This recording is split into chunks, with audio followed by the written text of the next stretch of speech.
Somebody who has lot of money is so fortunate. They can buy whatever they want. They can buy everything. But as I grew up, I realized that it was not so. You can't buy everything with money. And rather we see, as we saw in this drama, that the more a person has, the more they want. Somebody has 10 crores, they want 100 crores. Somebody has 100 crores, they want much more. My maths is not good, so I can't go to units beyond that. But it's never ending. When we hear about fights between industrialist tycoons, they are multi-billionaires. So it never ends. So there is one story in the Srimad Bhagavatam which explains why this happens. First slide. So this is the story of Parikshit Maharaj. Parikshit Maharaj was the grandson of Arjuna, the son of Abhimanyu. Parikshit Maharaj was once taking rounds in his kingdom and he saw a very strange sight. He saw a very dark man mercilessly beating a bull and a cow. The bull was standing on one leg, and that one leg, that bull represented Dharma and the cow represented Bhumi Devi. The four legs of Dharma, and now only one leg was left. There was austerity, there was cleanliness, there was mercy, and the last one was truthfulness. So Parikshit Maharaj was shocked. He came and he held his sword to that man's neck and said, "How dare you? In my kingdom, you are hurting the bull and the cow. Cow is our mother, bull is our father. How can you do this? I will kill you right now." So this man got very scared. He was none other than Kali personified. He begged of Parikshit Maharaj. He surrendered and he said, "Please forgive me and please give me shelter." Parikshit Maharaj said, "Okay, I forgive you. I won't kill you, but you can't stay here for more than a minute. Get away from here. Leave my kingdom at once. Go somewhere else." As we can see in the picture. So this man, he said that you are the emperor. You are the emperor of the whole world. Where will I go? Wherever I go, it will be your Raj. Why not let me stay here? Give me a fixed place that I can stay. I promise you I will not go anywhere else. So King Parikshit said, "Okay, you can go to those places where people are engaging in illicit sex, where people are meat eating, where people are gambling, and where people are," what's the fourth one? Intoxication. These are the four principles that the devotees follow of not doing. No illicit sex, no intoxication, no meat eating, no gambling. And Parikshit Maharaj gave Kali the permission. Jai Shri Radha Gopinath, Shri Gaur Nitai, Shri Gopal Ji ki Jai. Parikshit Maharaj said, you can go and stay in these places. Because wherever these things are done, Kali will predominate. It's his Raj. So Kali said, Maharaj Parikshit, you have given me these four places, but when you are the emperor, who will dare to engage in these activities? That means again I am homeless. Please give me one more place. So at that time Parikshit Maharaj said that wherever there is hoarding of gold, wherever there is gold or hoarding of wealth, you can go and reside over there. So what does Kali stand for? Kali stands for quarrel, hypocrisy, cheating, dishonesty, dissatisfaction. That is why wherever there is too much wealth, and if that wealth is not being used in the Lord's service, because Lakshmi has to always be at the feet of Narayan. If Lakshmi is used for wrong purposes, then Lakshmi will not stay there. She will go away. So that is why even though somebody has a lot of wealth, there is no guarantee that they will be happy. In fact, most probably, they will not be happy.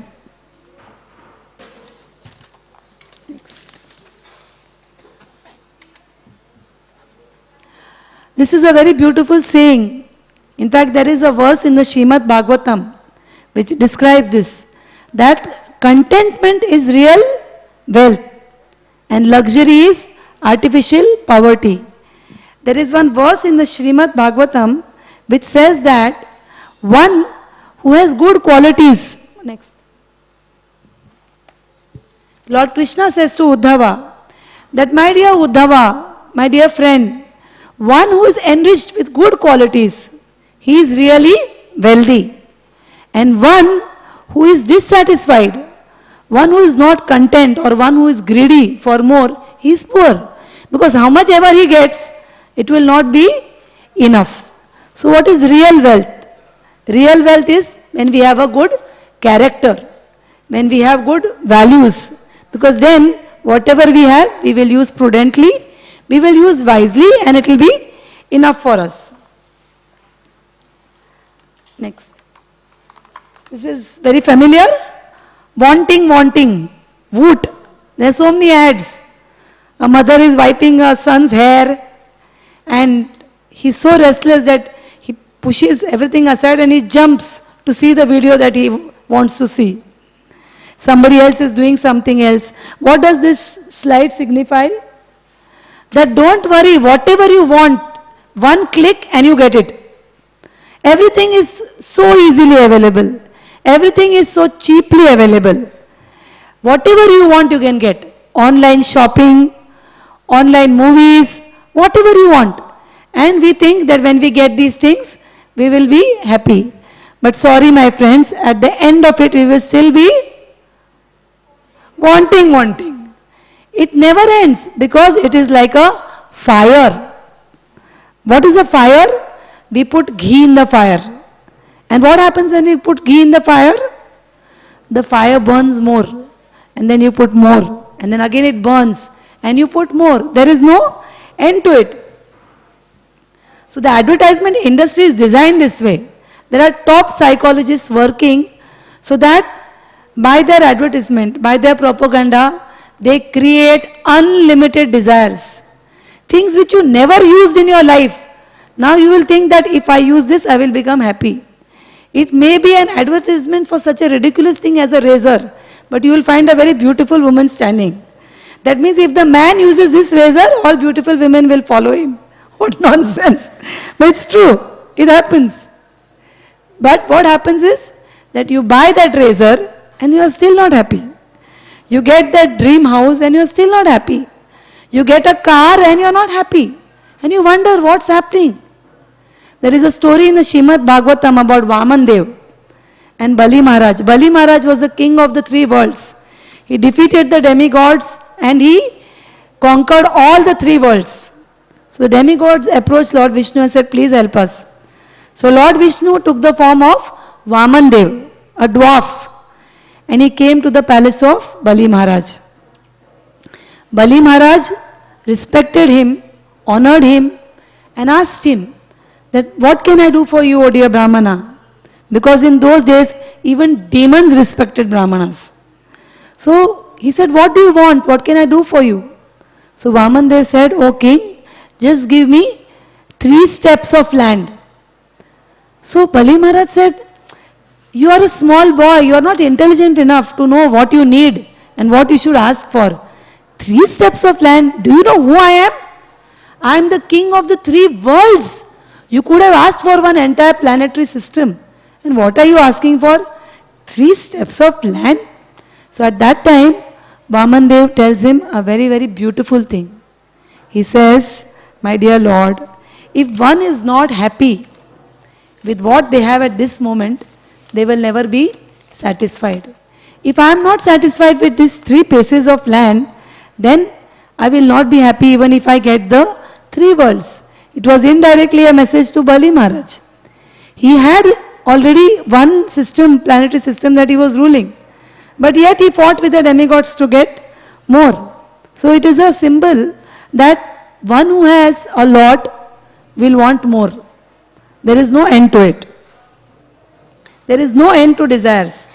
Next.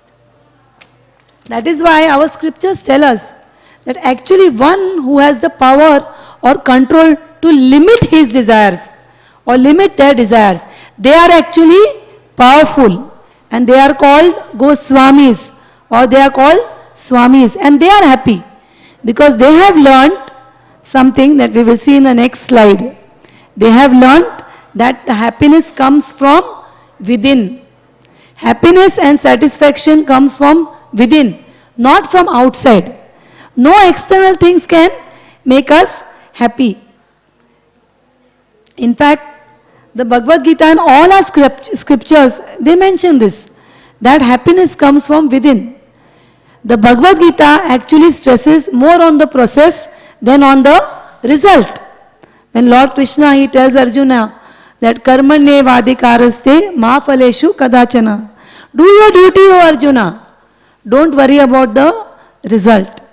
So many of students of our country and many other countries commit suicide because they don't get good marks.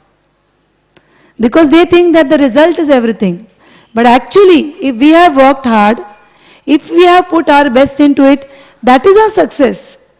The success, as we see, next. The satisfaction is in the effort, not in the attainment. And if we have put full effort in whatever we are doing, then we have got full victory. So remember this, in any time in your life, when you have worked hard to get something, but you don't get it for some reason, because it is not necessary we will always get what we want. But don't be disappointed. Don't be devastated. Don't think that now everything is finished. Oh, I am a failure. I am useless. No, you are not. Because you have done your bit. You have worked hard, and that is your success. Failure is when we stop trying. When we give up, we stop trying, then that is failure. People resort to suicide because they think that now we have nothing left in life to live for. But it's not like that. There are always so many other alternatives. We have to find alternatives in our life. Okay, this goes wrong, now what can I do? I can do something else and become happy. In fact, the small things in life make us happy. The big things, there has been research done on this. The big things do bring happiness, but it is temporary. There is an organization and top psychologists, they have done research and they have found out that even if you get big things, not more than 6 months, maximum 6 months, the euphoria won't last for more than that. After that, everything seems to be normal. You get married. They say there is one hormone secreted called dopamine. So that is why the husband and wife, they're blind love with each other. After some time, the effect of that hormone wears off. And then they wonder, "Arey, maine isse shaadi kyun ki?" Hai na? So whenever we get anything, or we have a big house, or we have a big car, or we win a lottery, but we cannot remain eternally happy with that. Because these things are very superficial.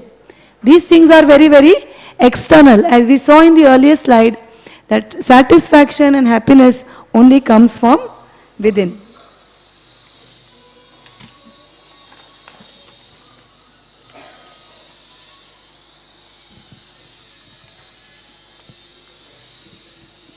We already mentioned that many times we are disappointed in our life because we don't get what we want.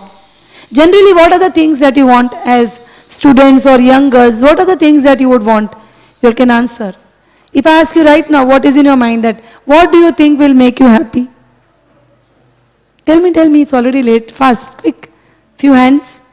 You here. What's your name? Yeah, what do you think will make you happy? Making your parents happy. You? Your career? You? Green dress. Making parents. You all are very elevated people. Generally, people have goals. We want to earn 1 crore. We want to look very beautiful. If my hair is curly, I want to make it straight. If it is straight, I want to make it curly. If I have grey eyes, I want to put brown lenses. If I have brown eyes, I want to make it blue. If I'm tall, I want to become short. If I'm short, I want to become tall. If I'm thin, I want to put on weight. If I'm fat, I want to lose weight. Generally, what I don't have, I want that. Small children sometimes do that. They say, ye chahiye. Mother says, ye nahi, wo chahiye. Basically, they want to be dissatisfied. They have decided कि मैं कुछ भी करके I am not going to be happy. So generally what happens is, we have certain expectations. I must get this to be happy. I must achieve this. I must get 95% marks. Then only I will get admission in this college. And only when I get admission in this college, I will be happy. Right? Can you guarantee what marks you get? Can you guarantee which college you get admission? No. Then in relationships, we expect, she should behave like this with me. He should reciprocate in this way. He should help me like this. They should help me in this way. Can you guarantee? Can you control others? No. There is no guarantee that people will do what you want, when you want, the way you want. But we feel only when they behave like that, then we will be happy. And then we wish from life that the conditions in my life should be so favorable that I can achieve what I want. When I go on the road, there should not be traffic. When I come to Gopinath, I should get parking, which is next to impossible. But things don't happen that way. We don't always get what we want. So when I say, I must get, he should do this, she should behave with me like this, life should be like this for me, I am entering the danger zone. And what is that danger zone? Demands. When I have demands, I cannot be happy. Because if those demands are not met, I feel now it is the end of the world. क्या बचा अभी मेरे life में? I did not get this much percentage. Now what will I do? It's okay. There are people with less percentage who are happy. There are people with less money who are happy. So unless we understand that these are not the things that make me unhappy, generally we blame others. I am disturbed because of her, she behaved like this. Others, I am not the sort who gets angry. But she behaved like this, now I am very angry. So who is responsible for my anger? She. He. They. The traffic. The government. The weather. Indra Dev, Chandra Dev, Surya Dev. Everybody. Everybody except me is responsible. I am not responsible. My wife irritates me. My boss frustrates me. My children disobey me. What can I do? Bechara. Ya bechari. Everybody else is responsible for my misery. But that is not true. We may have expectation. It's nice if our expectations are met. It is not that we should not have any desires. We have reasonable desires which could be met.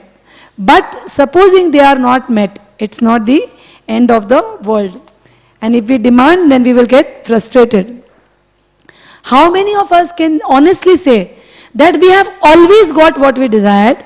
Things always went the way we planned and people always did what we want. Can anybody in the room honestly put up their hand and say that? Yet we want those things. Yet we want those things. So it is not possible and honestly it is not good for us.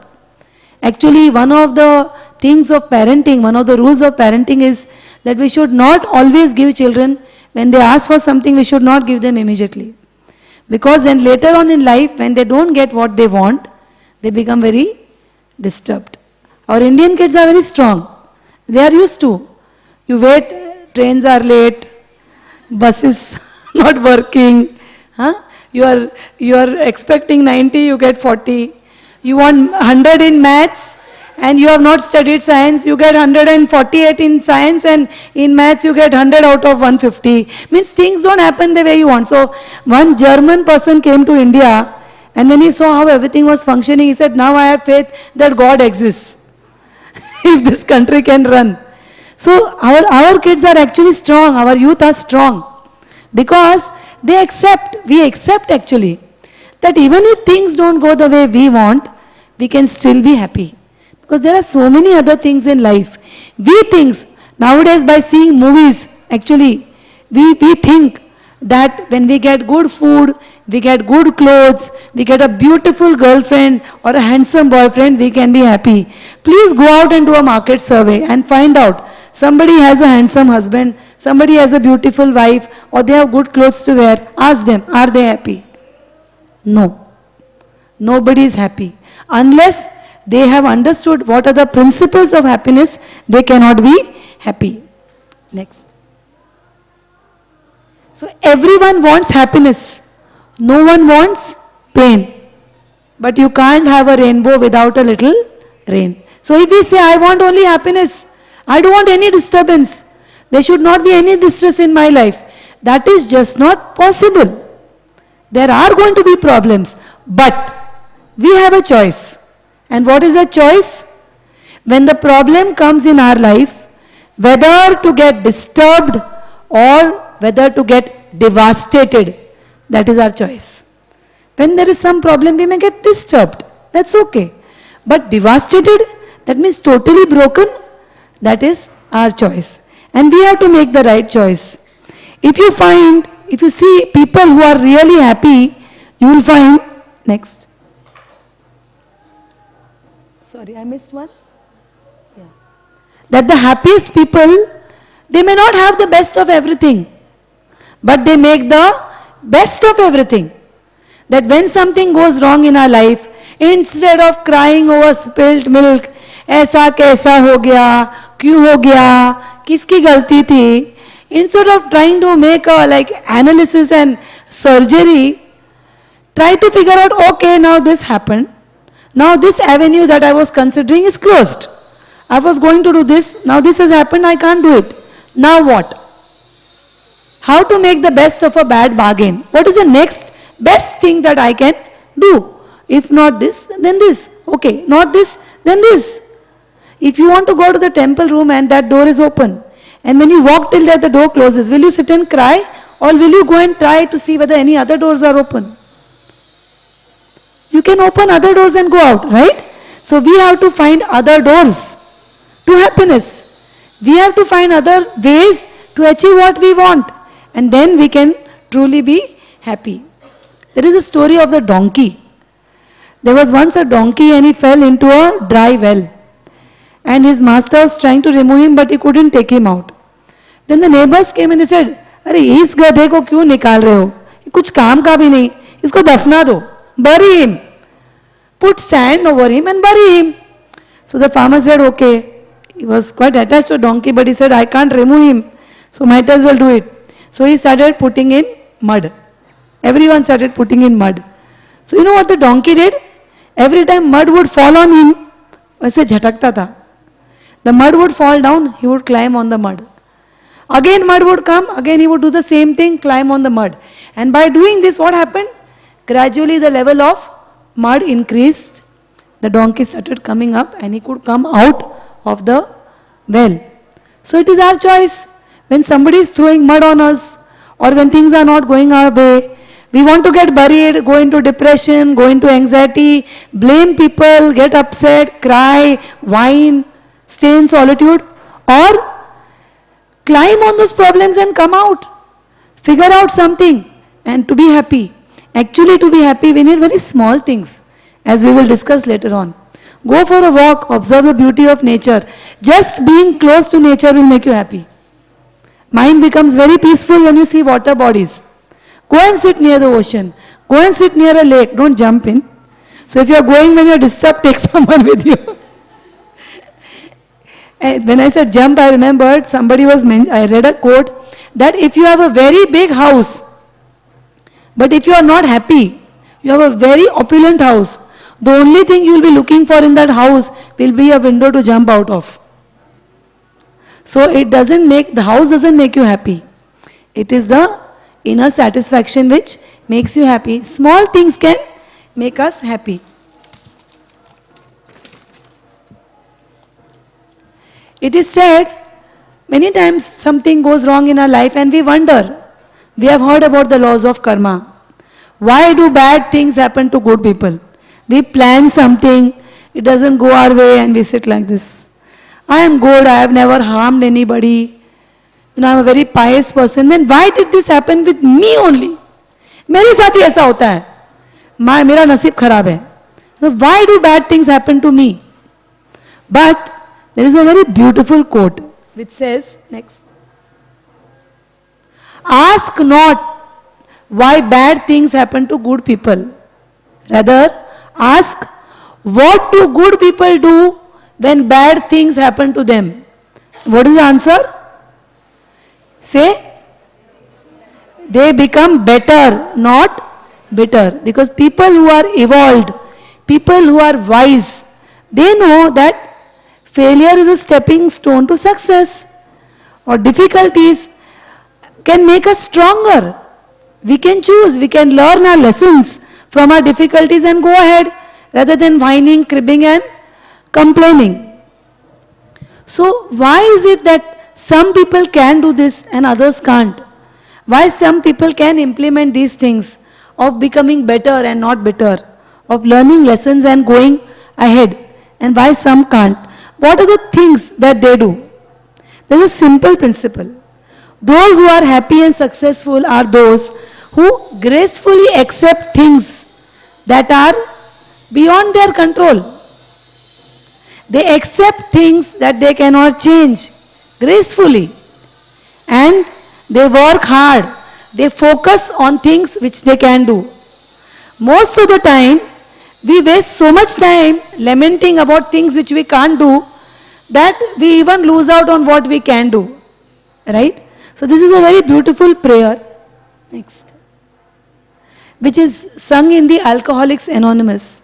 That, oh God, give me the serenity to accept that which I cannot change.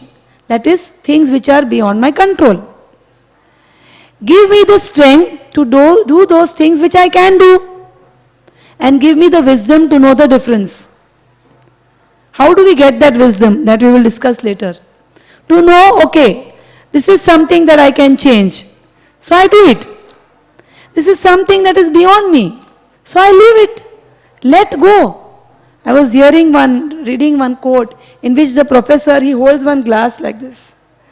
And after holding the glass for some time, he makes the students hold the glass. And they hold, each one holds a glass. And after some time he says, now do you feel that the glass is becoming heavier? Yes. Why is it becoming heavier? Because you are holding it for so long. Keep it down. So we hold all our grudges against people. We hold all our miseries, all our failures. Like those glasses, we hold them in our heart. And our heart becomes heavy. Just let go. Write those things on a paper and burn it. Or speak out to somebody and let go. And you will become light. You can become happy. So, with a reasonable degree of acceptance, that whatever comes in my life, I accept it.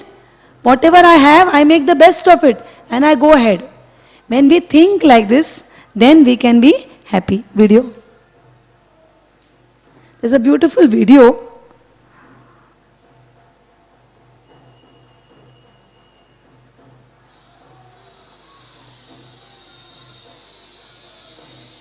This is a beautiful video about positive attitude.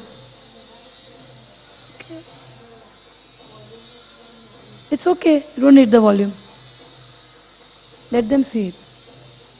It's a very beautiful video which shows the power of positive attitude.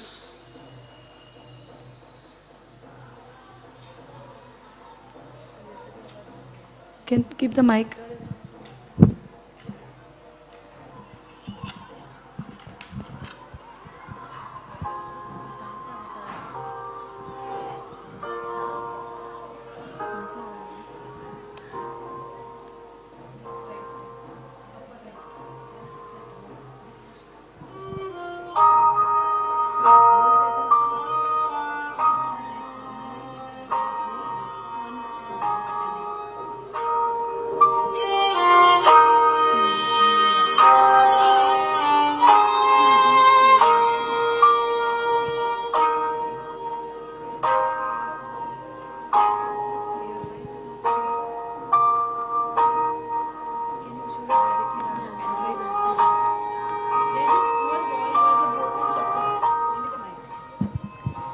There's this poor boy who has broken slippers and he sees this boy, can put it from the pen drive, Gandharika?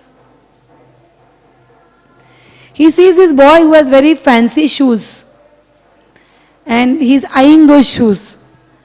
And then this boy, he is getting into a train, the rich boy. You can see what happens. Thoda aage kar. So this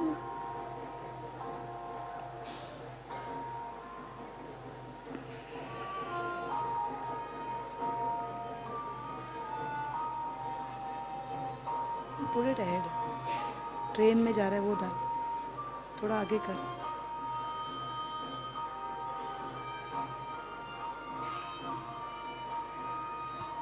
Now this boy is getting into the train. See, this boy is looking at his shoes.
Beautiful. So this shows that even in our suffering, if we are having the right consciousness, we can help others. You know? So contrary to what we think, our happiness doesn't depend on what we have, what we get, what we achieve, or how people respond to us. Our happiness depends on our attitude. So happiness depends more on the inward disposition of mind rather than the outward circumstances. Next. So in other words, friends, we are responsible for our own happiness. Next. Some people pursue happiness, whereas others create it. We have the power to create our own happiness. We don't have to be dependent on anything or anyone else to make us happy. Next. That is why the title of my lecture today is Happy as You Please. You can be as happy as you want to be. Nobody else can do it for you. So happiness is a decision. You are as happy as you decide to be. Now you may decide, we may decide, I want to be happy. But then how do we make this possible? So there are some simple practices that we follow in order to be happy. The first one is gratitude. We know that there are a lot of people, we have seen quite a few people who have practically everything that it needs to be happy. But they are still not happy because they want something else. Why? Because they are not grateful. So, next. Happiness will never come to those who don't appreciate what they already have. If we are not grateful for what we have now, then even if we get more things, we will still not be grateful. Until we are not grateful, we will not be happy. So, there are people who have misfortune and yet they are happy. They radiate happiness. Why? Because they are grateful. Next. Why is that? Because gratitude turns what we have into enough. I was reading one message about one man.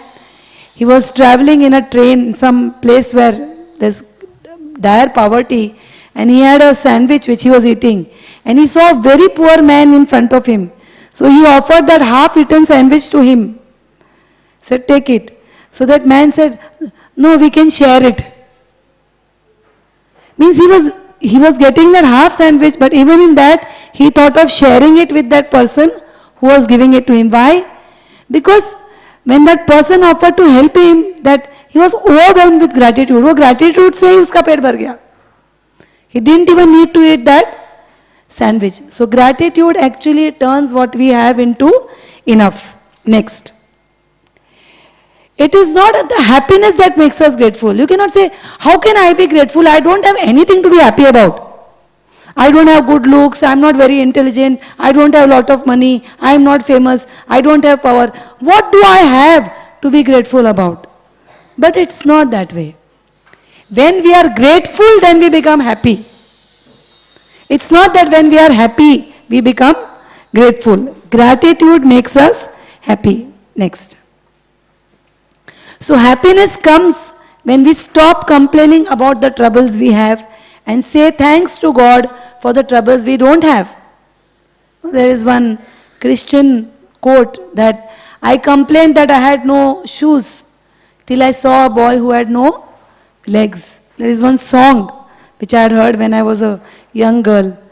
दुनिया में कितना गम है, मेरा गम कितना कम है, औरों का गम देखा तो मैं अपना गम भूल गया. Actually, if we are sensitive to what is happening around us, if we observe others, when we see that others are suffering, see that boy was sensitive. He could have started complaining, crying, cribbing, but he was sensitive and he was alert. He immediately took the right decision, he threw the shoe, so at least somebody else could use it, right? So there is another beautiful video, I just love this video. Next. You can directly play it maybe.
So the happiness or the satisfaction that one feels after helping someone far exceeds the happiness after acquiring something.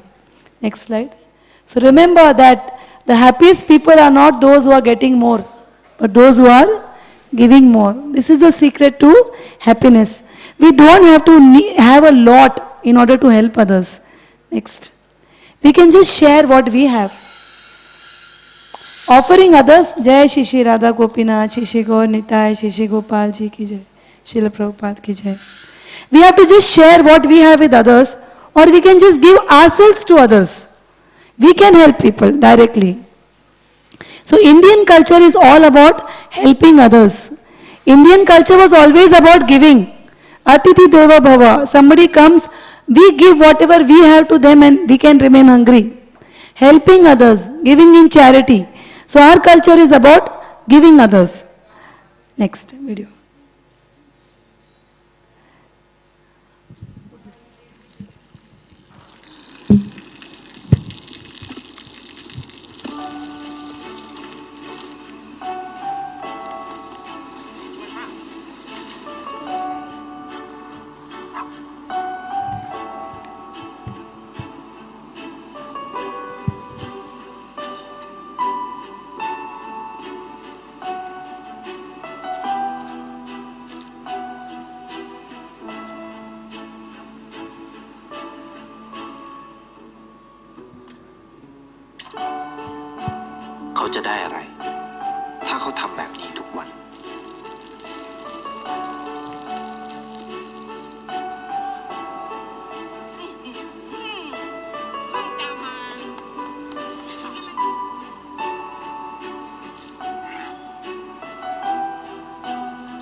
The girl whom he was helping has joined school. So what does he get? What does he receive? Emotions. Reciprocation from those whom he has helped. And that is what brings real happiness.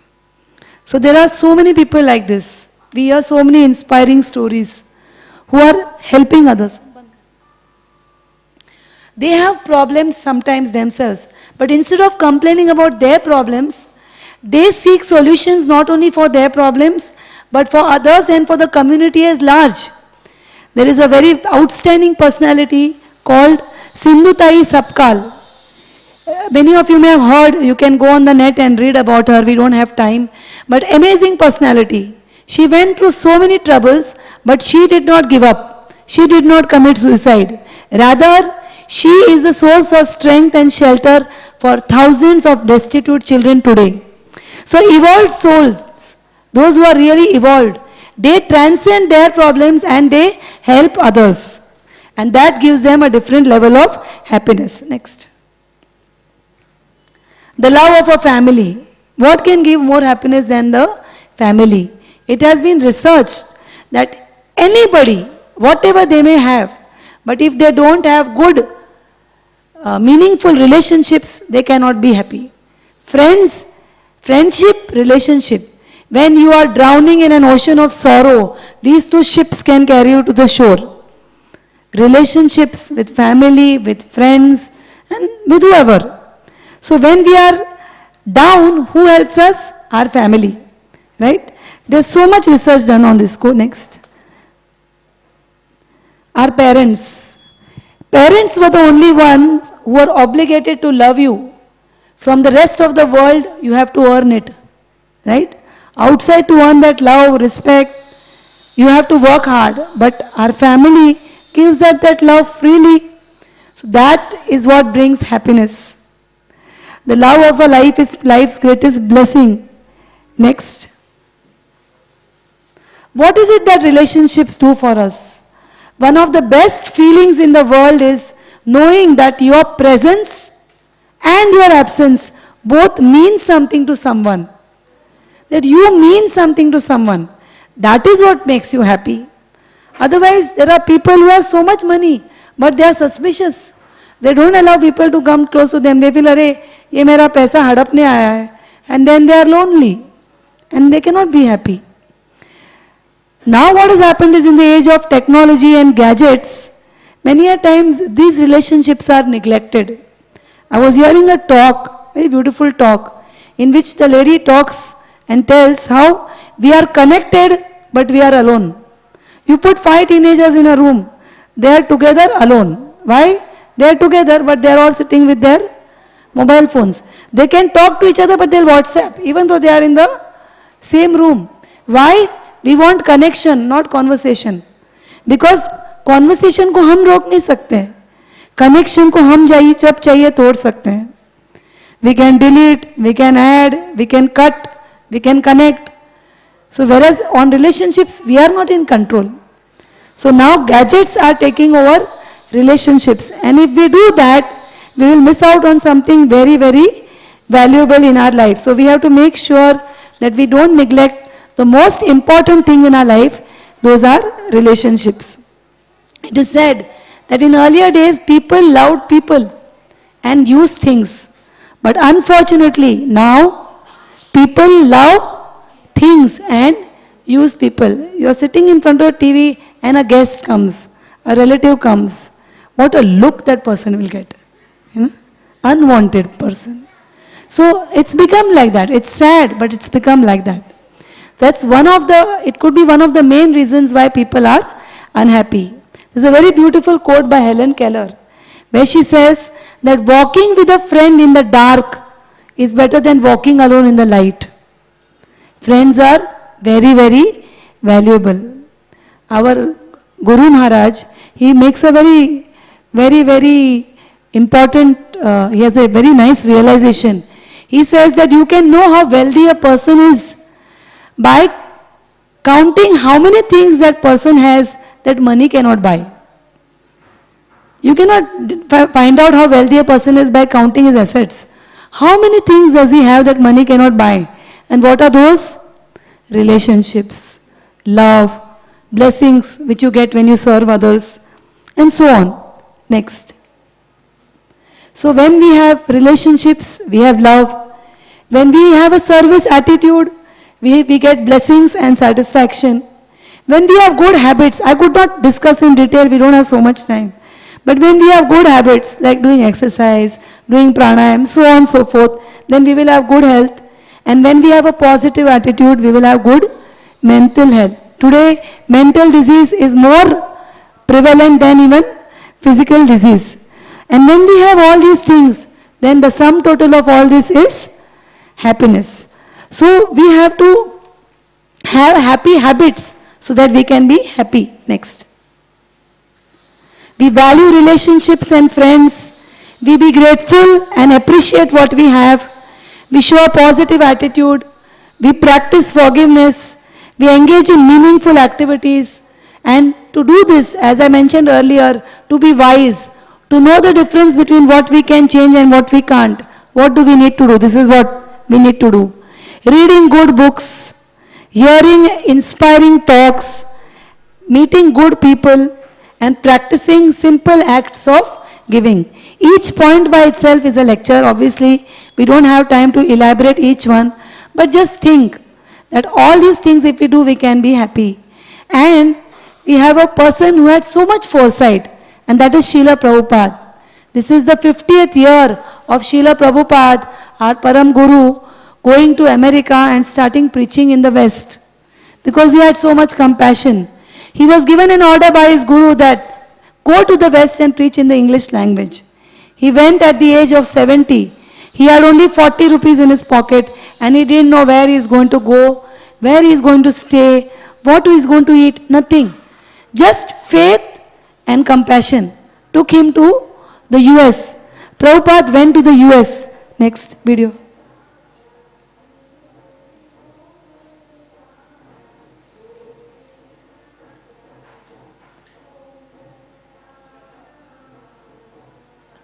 Prabhupada used to say one thing. He said, I don't know whether I can perform miracles, but this one miracle I have performed. I have transformed hippies into happies.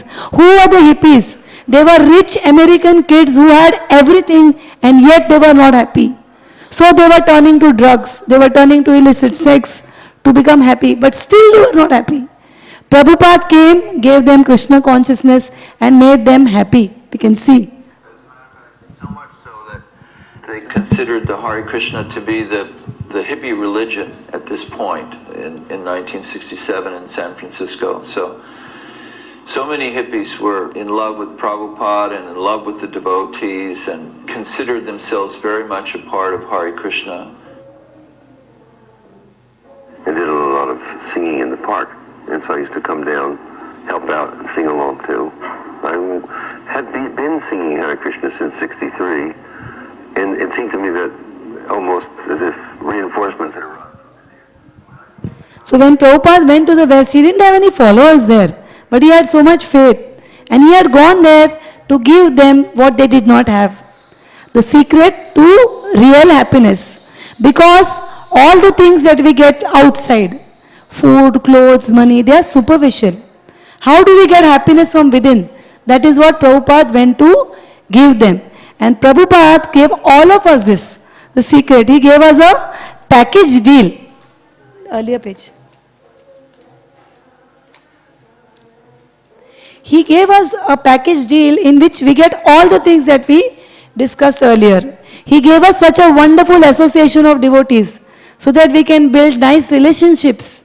We can have meaningful relationships. We can have prasad together.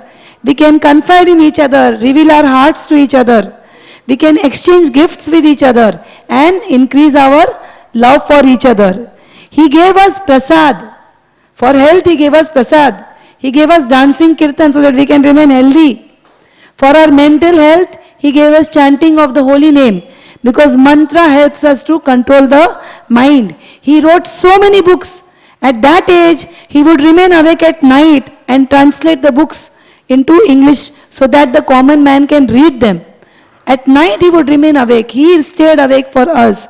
He gave us so many books. He gave so many lectures, and the legacy is continuing even today. There's so much that we can hear, there's so much that we can read, so that we can actually know the secret to becoming happy. We can actually become happy. He gave us an opportunity for service. Once Prabhupada saw that there was a heap of rubbish outside the Mayapur temple, and there was some food leftovers, and there were some boys trying to take that food, and dogs were fighting for that food. So those boys, those urchin boys, they were actually fighting with the dogs. There's so much poverty in Bengal. So Prabhupada cried. He said, within 1 kilometer radius, or I don't know the exact number, of our temple, nobody should go hungry. So that's how prasadam distribution began. And today, our ISKCON temple, especially our temple, is doing amazing service. Thousands and thousands of children are getting wonderful, nutritious Krishna prasadam. So this is all because of the mercy of Srila Prabhupada. So we have to be grateful to Prabhupada. And how can we show our gratitude to Prabhupada for what he has given us? That if we just follow these simple principles and just do these things, they are very simple. Eating prasad is simple. Calling others to eat prasad is simple. Chanting, hearing, it's a very blissful process. But believe me, by doing this, you can really be happy. There will be difficulties, but when you follow this process, you can actually transcend those difficulties. You can go beyond these difficulties and be happy. And we can express our gratitude for what we have got by sharing this beautiful gift of Krishna consciousness with those whom we love. Thank you very much. Hare Krishna. Last picture. This is Chaitanya Mahaprabhu. He has come to give us Krishna consciousness. What was not easily available, now he has made easily available. So let us benefit, let us with our arms open accept what he is giving us, and that is love for Krishna. Thank you.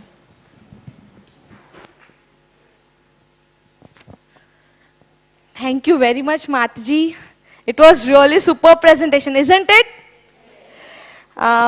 We are really thankful to you. Let us thank Mataji by loudly chanting 3 times. Hari Bol, Hari Bol, Hari Bol. First few announcements. First